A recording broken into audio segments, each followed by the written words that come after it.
In our next review of the First World War for my IB history students, we're going to be talking about the short-term causes of the First World War. Last video, we discussed the long-term causes of militarism and alliances and imperialism and nationalism. Now we're going to be looking at the more immediate causes of the First World War, because the reality was militarism existed, alliances existed, nationalism existed, imperialism certainly existed all before 1914. So what is it that ultimately leads to war in 1914? We're going to start looking at the Balkan Peninsula, which is this southeastern portion of Europe, and that is the beginning of our story with unrest in the Balkans. Now, the Balkan Peninsula is strategically important to a number of these great power empires. Austria-Hungary is finding itself weakening in the early 20th century, and they're wanting to hold on and even gain, if possible, any territory they can.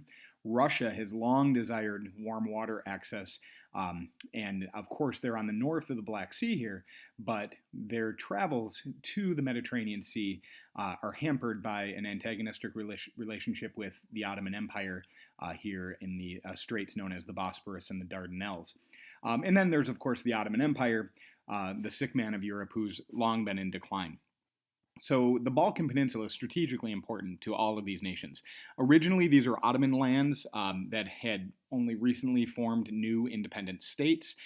Most of the people in the area are Christian, Slavs, so they have a connection with Slavic peoples up in Russia, and we mentioned last video that Russians were supporting ideas of pan-Slavic nationalism. Austria has interests, of course, in the area.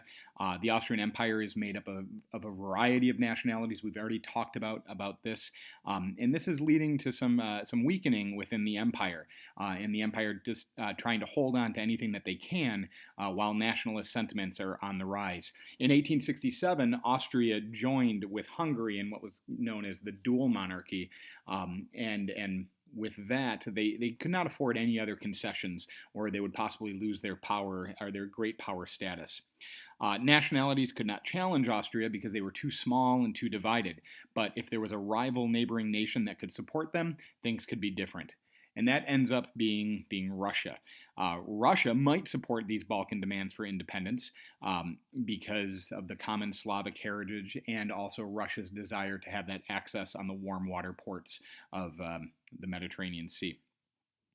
In 1908, the Bosnian Crisis arises. Now, we've already mentioned last video the issue with Bosnia. As Serbia in the 19th century gained its independence from the Ottoman Empire, Bosnia wanted much the same. But in 1908, Austria and Russia are going to debate over what's going to happen to this region called Bosnia and Herzegovina. Austria and Russia make a deal for Austria to absorb Bosnia in turn for safe passage for Russia through the Dardanelles that Austrian Empire would support. So Austria gets Bosnia, but then they fail to follow through on their support for Russia to have access through the Dardanelles. The Serbs here are not happy about this. They want Bosnia, or at least the Serbs within Bosnia, to be a part of a greater Serb nation. Now, Germany, to the north of Austria, they support Austrian actions, and this forces Russia to really back down at this point. In 1912 and in 1913, we're going to see a series of wars in the Balkan Peninsula known as the Balkan Wars. This is between a union of Balkan nations, including Serbia, against the now weakening Ottoman Empire. Through these wars, Serbia is going to grow in stature and strength within the Balkan Peninsula, and that becomes a greater threat to Austria, especially as Serbia has their eyes on this region of Bosnia. The consequences of these wars, we get a growing power in Serbia. We get Austria supporting the creation of a new nation called Albania, which you will notice here. Albania is right on the Adriatic Sea, basically blocking off any Serb access to that sea, and that's going to frustrate Serbia. And Russia continues to see Serbia now, a growing power in the Balkans, as a possible ally in any future conflict. As we push closer to 1914, we need to look at the Austrian Empire, Austria-Hungarian Empire, and we can see where these tensions will erupt into something greater. In Austria, And we've already looked at a couple maps, but this one shows it as well. Austria here up to the north, and Hungary, and then the Balkan Peninsula with their divided population. Austria-Hungary is one of these massive multi-ethnic empires of the 19th century. And they're beginning to fracture. The Archduke of Austria-Hungary is a man named Franz Ferdinand. He's the crown prince. He's the next in line to be emperor when the current emperor, a man named Franz Joseph, passes away. Franz Ferdinand has some ideas for how to run this Austrian Empire in a less centralized way than his father.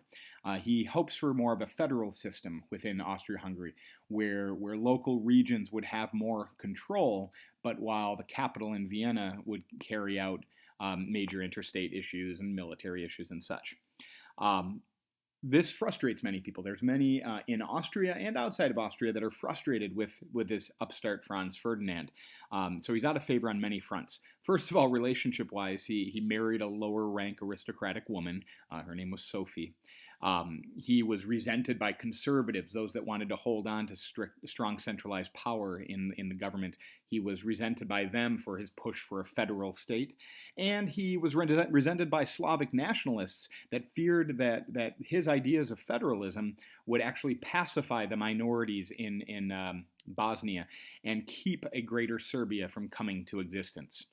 In 1911, some Serbians in Serbia organize a group known as the Black Hand, which is a Serb nationalist group that sees violence as a way to achieve greater Serbian independence. On June 28th, 1914, following a failed bombing attempt at a procession in Sarajevo, which is in Bosnia, a failed bombing attempt by the Black Hand, one Black Hand assassin named Gavril Princip is successful in assassinating the Archduke and his wife, Sophie. His name is Gavril Princip, and this is really what gets the ball rolling. Following this assassination, Austria makes some pretty serious demands against the nation of Serbia. Austria wants to do its own independent investigation in Serbia.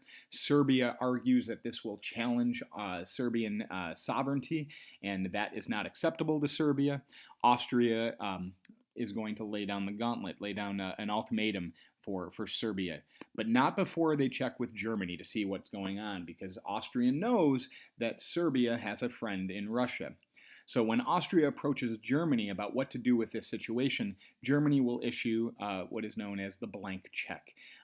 Essentially, and you can read it here, but essentially the blank check is that Serbia is Austria's business. Whatever Austria needs to do with Serbia, so be it. Just rest assured that the German Empire will ultimately stand by their treaty obligations. Remember, they're in the Triple Alliance. They will stand by their treaty obligations with Austria. So if Austria does ever go to war against Serbia and Russia decides to go to war against Austria in support of Serbia, then Germany will have Austria's back. This is the blank check. Following this, we have a quick escalation to war in what is known as the July Crisis. The Serbian requests are ultimately, or the Austrian requests to Serbia are ultimately denied, and on July 28th, 1914, Austria will declare war on Serbia, and shortly after, they begin a bombardment of the Serb capital of Belgrade. Following that, Russia begins its mobilization of its army reserves. And if you recall, in the last video, we talked about the German peacetime war plan called the Schlieffen Plan. The Schlieffen Plan was set on strict timetables based on when Russia might mobilize, that Germany would have 42 days to knock France out of the war so as to avoid fighting that two-front war. So upon the mobilization of Russia, Germany has no recourse, if they're following the Schlieffen Plan, but to begin to mobilize themselves and start their Schlieffen Plan. So following the German mobilization, we will see a French mobilization. As we said, the Schlieffen Plan requires that Germany get moving to avoid that two-front war. Germany will declare war on Russia. France declares war on Germany. uh, Britain, pardon me, who has their only formal alliance in this whole situation is actually with Belgium, whose territory is going to be invaded with the coming of the Schlieffen Plan. Britain will also declare war on Germany. So there we have it, a kind of a convoluted mess of events that ultimately leads to the greatest war that mankind had ever gotten itself into.